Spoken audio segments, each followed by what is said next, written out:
அதிகாரம் 15.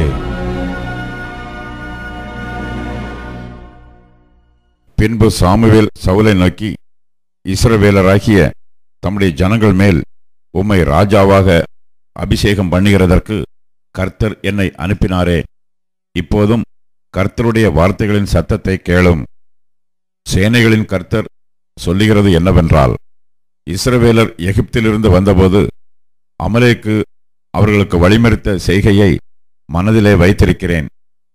இப்போதும் நீ போய் அமலேக்கை மடங்கடித்து அவனுக்கு உண்டான எல்லாவற்றையும் சங்கரித்து அவன் மேல் இரக்கம் வைக்காமல் புருஷரையும் ஸ்திரீகளையும் பிள்ளைகளையும் குழந்தைகளையும் மாடுகளையும் ஆடுகளையும் ஒட்டகங்களையும் கழுதைகளையும் கொன்றுபட கடவாய் என்கிறார் என்று சொன்னான்.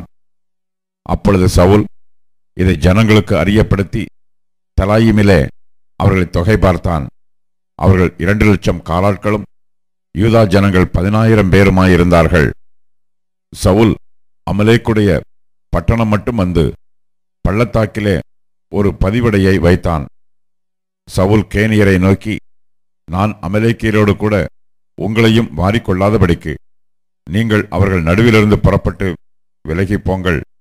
இஸ்ரவேல் எகிப்திலிருந்து வந்தபோது நீங்கள் அவர்கள் எல்லாருக்கும் தயவு செய்தீர்கள் என்றான். அப்படியே கேனியர் அமலேக்கியரின் நடுவிலிருந்து விலகி போனார்கள்.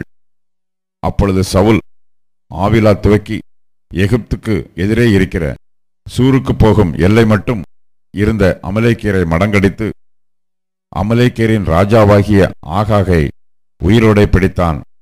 ஜனங்கள் யாவரையும் பட்டய கருக்கினாலே சங்காரம் பண்ணினான்.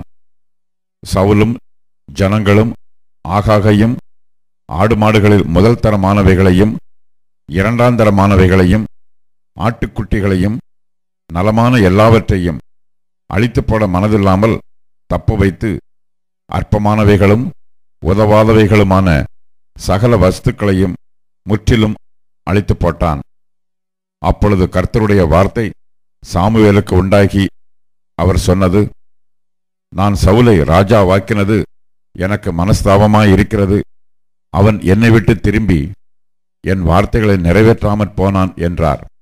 அப்பொழுது சாமுவேல் மனம் நொந்து இரா முழுதும் கர்த்தரை நோக்கி கூப்பிட்டான். மறுநாள் அதிகாலமே சாமுவேல் சவுலை சந்திக்கப் போனான். அப்பொழுது சவுல் கர்மேலுக்கு வந்து தனக்கு ஒரு ஜெபஸ்தம்பம் நாட்டி பின்பு பல இடங்களில் சென்று கில்காலுக்கு போனான் என்று சாமுவேலுக்கு அறிவிக்கப்பட்டது. சாமுவேல் சவுலினிடத்தில் போனான். சவுல் அவனை நோக்கி, நீர் கர்த்தரால் ஆசீர்வதிக்கப்பட்டவர், கர்த்தருடைய வார்த்தையை நிறைவேற்றினேன் என்றான்.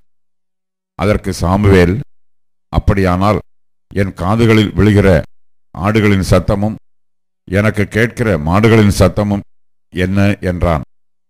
அதற்கு சவுல், அமலேக்கியரிடத்திலிருந்து அவைகளை கொண்டு வந்தார்கள். ஜனங்கள் ஆடு மாடுகளில் நலமானவைகளை உம்முடைய தேவனாகிய கர்த்தருக்கு பலியிடும்படிக்கு தப்ப வைத்தார்கள். மற்றவைகளை முற்றிலும் அழித்து போட்டோம் என்றான்.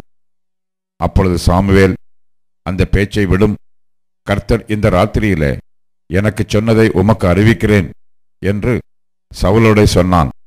அவன், சொல்லும் என்றான். அப்பொழுது சாமுவேல், நீர் உம்முடைய பார்வைக்கு சிறியவராய் இருந்தபோது அல்லவோ இஸ்ரவேல் கோத்திரங்களுக்கு தலைவரானீர். கர்த்தர் உம்மை இஸ்ரவேலின் ராஜாவாக அபிஷேகம் பண்ணுவித்தாரே. இப்போதும் கர்த்தர், நீ போய் அமலேக்கியராகிய அந்த பாவிகளை சங்கரித்து அவர்களை நிர்மூலமாக்கி தீர்மட்டும், அவர்களோடு யுத்தம் பண்ணு என்று சொல்லி உம்மை அந்த வழியாய் அனுப்பினார். இப்படி இருக்க நீர் கர்த்தருடைய சொல்லை கேளாமல் கொள்ளையின் மேல் பறந்து கர்த்தருடைய பார்வைக்கு பொல்லாப்பானதை செய்தது என்ன என்றான். சவுல் சாமுவேலை நோக்கி, நான் கர்த்தருடைய சொல்லை கேட்டு கர்த்தர் என்னை அனுப்பின வழியாய்ப்போய் அமலேக்கின் ராஜாவாகிய ஆகாகை கொண்டு வந்து அமலேக்கியரை சங்காரம் பண்ணினேன். ஜனங்களோ உம்முடைய தேவனாகிய கர்த்தருக்கு கில்காலிலே பலியிடுகிறதற்காக கொள்ளையிலே சாபத்தீடாகும் ஆடு மாடுகளிலே பிரதானமானவைகளை பிடித்து கொண்டு வந்தார்கள் என்றான். அதற்கு சாமுவேல், கர்த்தருடைய சத்தத்திற்கு கீழ்ப்படுகிறதை பார்க்கிலும் சர்வாங்க தகனங்களும் பலிகளும் கர்த்தருக்கு பிரியமாயிருக்குமோ? பலியை பார்க்கிலும் கீழ்ப்படிதலும் ஆட்டுக்கடாக்களின் நினத்தை பார்க்கிலும் செவி கொடுத்தலும் உத்தமம். இரண்டகம் பண்ணுதல் பில்லி சூனிய பாவத்திற்கும் முரட்டாட்டம் பண்ணுதல் அவபக்திக்கும் விக்கிரக ஆராதனைக்கும் சரியாயிருக்கிறது. நீர் கர்த்தருடைய வார்த்தையை புறக்கணித்தபடியினால் அவர் உம்மை ராஜாவாயிராதபடிக்கு புறக்கணித்து தள்ளினார் என்றான். அப்பொழுது சவுல் சாமுவேலை நோக்கி, நான் கர்த்தருடைய கட்டளையையும் உம்முடைய வார்த்தைகளையும் மீறினதினால் பாவம் செய்தேன். நான் ஜனங்களுக்கு பயந்து அவர்கள் சொல்லை கேட்டேன். இப்போதும் நீர் என் பாவத்தை மன்னித்து நான் கர்த்தரை பணிந்து கொள்ளும்படிக்கு என்னோட கூட திரும்பி வாரும் என்றான். சாமுவேல் சவுலை பார்த்து, நான் உம்முடைய கூட திரும்பி வருவதில்லை. கர்த்தருடைய வார்த்தையை புறக்கணித்தீர். நீர் இஸ்ரவேலின் மேல் ராஜாவாயிராதபடிக்கு கர்த்தர் உம்மையும் புறக்கணித்து தள்ளினார் என்றான். போகும்படி சாமுவேல் திரும்புகிற போது சவுல் அவன் சால்வையின் தொங்கலை பிடித்து கொண்டான். அது கிழிந்து போயிற்று. அப்பொழுது சாமுவேல் அவனை நோக்கி, கர்த்தர் இன்று உம்மிடத்தில் இருந்த இஸ்ரவேலின் ராஜ்யத்தை கிழித்து போட்டு உம்மை பார்க்கிலும் உத்தமனாயிருக்கிற உம்முடைய தோழனுக்கு அதை கொடுத்தார். இஸ்ரவேலின் ஜெயபலமானவர் பொய் சொல்லுகிறதும் இல்லை, தாம் சொன்னதை பற்றி மனஸ்தாபப்படுகிறதும் இல்லை. மனம் மாற அவர் மனுஷன் அல்ல என்றான். அதற்கு அவன், நான் பாவம் செய்தேன்.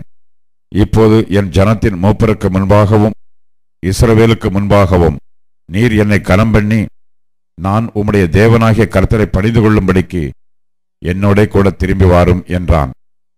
அப்பொழுது சாமுவேல் திரும்பி சவுலுக்கு பின் சென்றான். சவுல் கர்த்தரை பணிந்து கொண்டான்.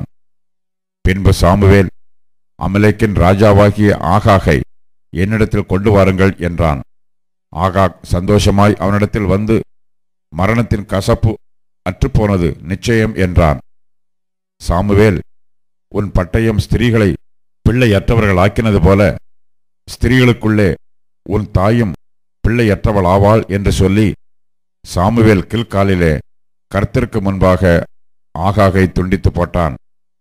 பின்பு சாமுவேல் ராமாவுக்கு போனான். சவுலோ தன் ஊராகிய கிபியாவில் இருக்கிற தன் வீட்டுக்கு போய்விட்டான். சவுல் மரணமடையும் நாள் மட்டும் சாமுவேல் அப்புறம் அவனை கண்டு பேசவில்லை. இஸ்ரவேலின் மேல் சவுலை ராஜாவாக்கினதற்காக கர்த்தர் மனஸ்தாபப்பட்டது நிமித்தம் சாமுவேல் சவுலுக்காக துக்கித்துக் கொண்டிருந்தான்.